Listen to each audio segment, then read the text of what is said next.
Today, I'm going to show you how to make the perfect cup of coffee in about 5 minutes. I was just finished watching a guy called Hoffman, who is the absolute coffee expert, but he spends maybe an hour to make the same coffee I'm going to make you in 5 minutes. Well, I can't say the same. His is better, but this is faster. Okay, first of all, I want to explain to you that this is an espresso machine. It heats the water to steam and then pushes it out through this nice thing that goes down here, okay? And then if you want to steam milk, you press the right button and it gets steamed milk. And then you add a little cinnamon and a little hot chocolate, and you don't mix it up because you want it to look beautiful. That is espresso coffee. But guess what? In Italy, they call that mocha. But it isn't really mocha because the real mocha pot was invented in 1933 by a guy called Bialetti. And here, just for this video, I got us a new Bialetti pot, and we're going to make real coffee today. But before I do that, I want to show you everything that goes into the coffee. First of all, water, huh? We're in Campione, Italia, which is a little town in Switzerland that is totally surrounded by uh, Switzerland, but it's Italy. Now, the water from here comes right from a mountain stream. You turn it on, you get mountain clear water, but in a town where it tastes of chlorine, you got to use one of those pitcher filters or buy your water special. All right. So first and the most important ingredient in mocha coffee or any coffee is the water. Here it's absolutely pure right from the faucet.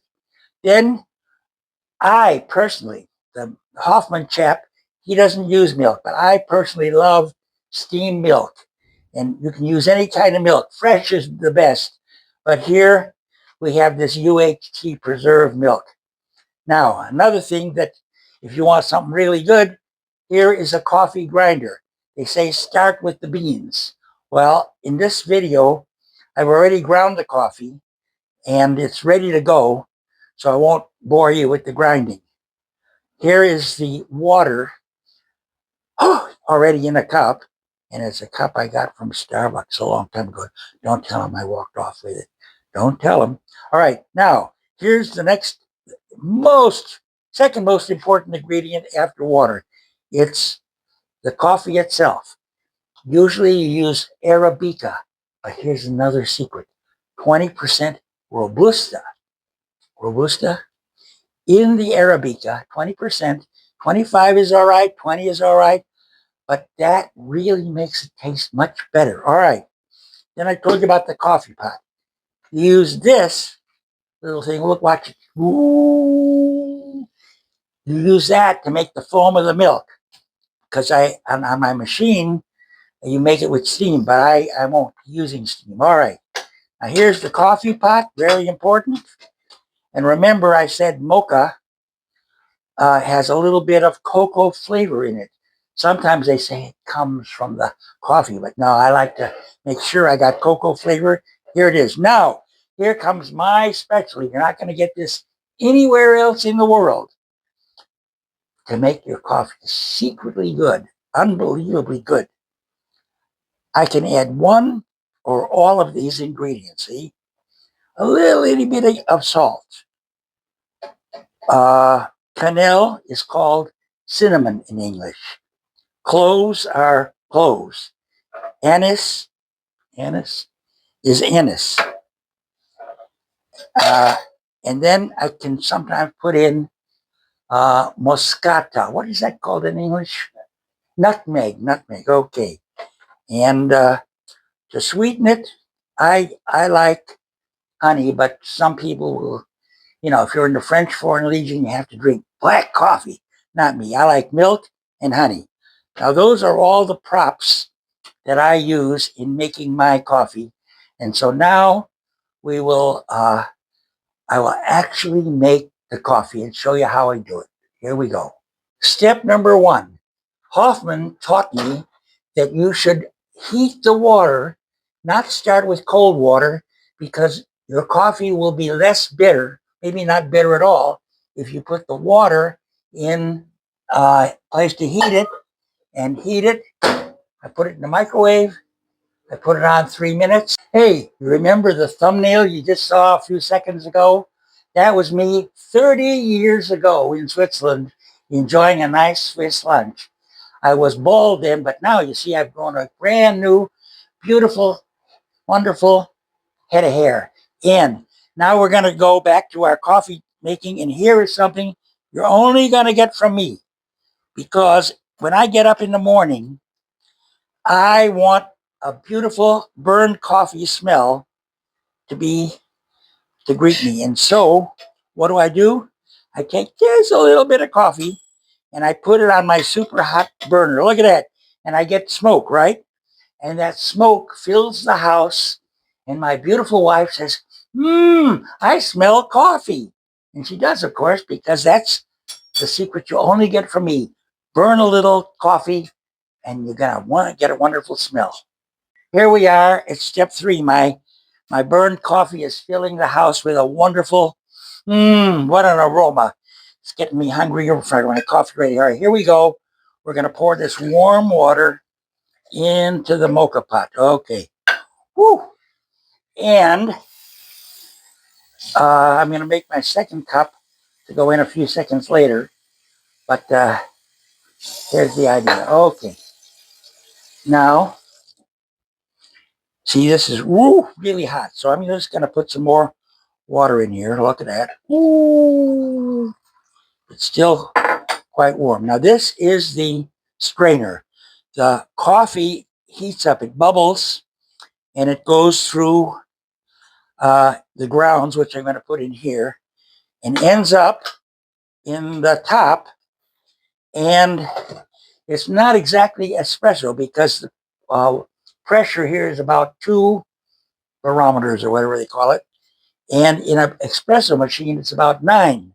So it'll have a different taste, but it's going to be just as good in my opinion. All right. Okay, here comes step 3.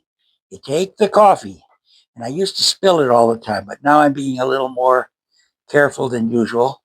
I don't know if you can see me putting it in the thing here. Okay. Cameraman, take it from the top. Just want you to see. It's not quite full yet because, surprise, this is totally optional. The stuff I'm going to put in this coffee to make it taste to my taste and to my beloved sweetheart's taste may not be to your taste. You can experiment. But first, salt. Ooh, just a pinch. Okay. Then, whether you want it or not, once again, this is all you're. I'm going to go for broke. I'm going to put in everything this morning. Oh boy. Look at it. Here comes anise. Not anus, anise. Okay. And here we go. Cloves. Wow. Some people think that's the devil's own brew, but we'll put in some cloves. Ba-da-da-da-da. Okay, not too much, just a little. And then nutmeg, or moscata as we call it in Italian. See, moscata. Okay, a little of that. And here's where we go totally wild. Totally wild. Unbelievable. Huge amount. Cinnamon. Ooh. Da, da, da, da, da, da, da, da. Well, you got to really dump that cinnamon in here. Take a view of this. Now, that's about how much you want. Now, wait, don't go away yet. Here we go. Watch this. Ooh. See, once upon a time, before I knew how to do this trick, the cinnamon would all mat up, and it wouldn't taste. You couldn't taste the cinnamon because it was all matted up. But now it's mixed in with the coffee, and it won't mat. So we fill this up with coffee, and now that it's full, you have to kind of wipe it off with your finger because otherwise you won't be able to tighten this. If there's pieces of coffee ground in the grooves here, you won't get a tight pot. But I, being an expert at this, now close it up and really give it a take. Ah! Oh! Ah! That was that dramatic enough for you. Ah! Okay, now I put the on the burner, and guess what? We wait. Okay, I already mentioned to you that it's very important to use the really good coffee. And another important thing is to be around when the first bit of coffee starts to come out, because you don't want it to be coming out too fast and bubbling and being angry, because that will mean it's getting bitter. But just the way it is fine is now. And when it starts to bubble, I will move it a little bit off the main burner so that it doesn't get bitter, because you don't want the top part to boil, and that's what will happen.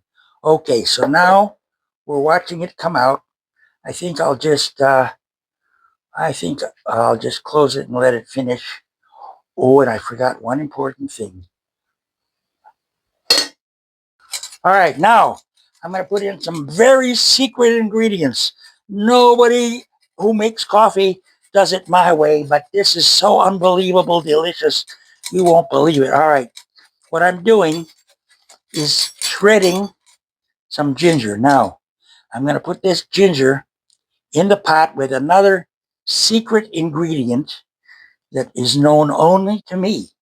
But of course, now it'll be known to millions, because this video is going to not have my usual 3 viewers. It's going to have at least 10.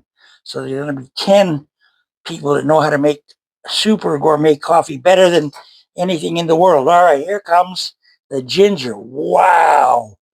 Now I'm going to put the ginger in the top of the coffee pot. Oh, look at it come out. It's getting angry. That means when it gets angry, I move it over, see, like this, so it's not so angry. See it angry, how angry it is? It's coming out.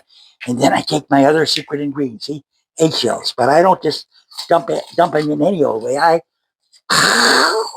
put them in after I squeeze them and break them a little bit. Now here, see, it's a little bit too angry for my taste. All right, now this is the coffee percolating, and it's not going to be bitter at all. By the way, many people like it bitter. I had it bitter for many years. Kind of, I'm used to it. Reminds me of in World War II. How many of you have been around for that? But in World War II, there used to be a liquor called Three Feathers. And it was terrible stuff, but you got used to it. And after the war was over, people asked for Three Feathers, but it wasn't made anymore because they stopped making the terrible stuff. Anyway, this is going to be the good coffee, not the bitter coffee that I've been used to. And we're just going to cover this up like this and wait a few seconds until it's finished. Now here comes the coup de grace moment. I put in some honey in warm milk, okay? There. Then I put in, don't tell me. See, Moka is supposed to have a chocolatey flavor. See that? That's called chocolatey flavor. I mix it up. Wow. Takes a lot of skill to mix. You got to put a spoon in and turn it. All right, then you want to see something? Watch this. This costs a whole dollar at IKEA. Okay, I'm mixing it up. I want to show all the foam I'm making. Look at that. Look at that foam. Wow. So you got to turn it a little bit to get the great foam. Whoa. And once I have a lot of foam, I put the coffee in, and now the moment you've been waiting for. The coup de grace. I take the coffee, and because I got all that eggshells and crap in it, my honey, she hid the strainer as usual. My gosh. Here comes the hidden strainer, and now I pour. See, if I didn't have the strainer, all the eggshells and all the ginger would go into the coffee, but instead, I catch it in the strainer. And then if I like a real gingery coffee, what do? I put it right back. Woo! Look at that. See? Okay, and now we're going to taste it and see if it's any good. I'm going to shut this off. I just did. Okay. And we're going to take it to the table and I'm going to drink it. Okay, here comes the moment of truth. Mmm. Mmm. The best coffee I ever had. Fine notes of chocolate. Unbelievable taste of cinnamon. And noche de macchiato, whatever that is. And eggshells. Oh my God, this is so good. I'm going to have to offer it to my cameraman. And here we're going to get his verdict. Ah, in German, you'd say, das schmeckt. In Italian, you'd say, molto buonissimo. In French, you'd say, c'est la vrai café. Oh, you see how international I am now?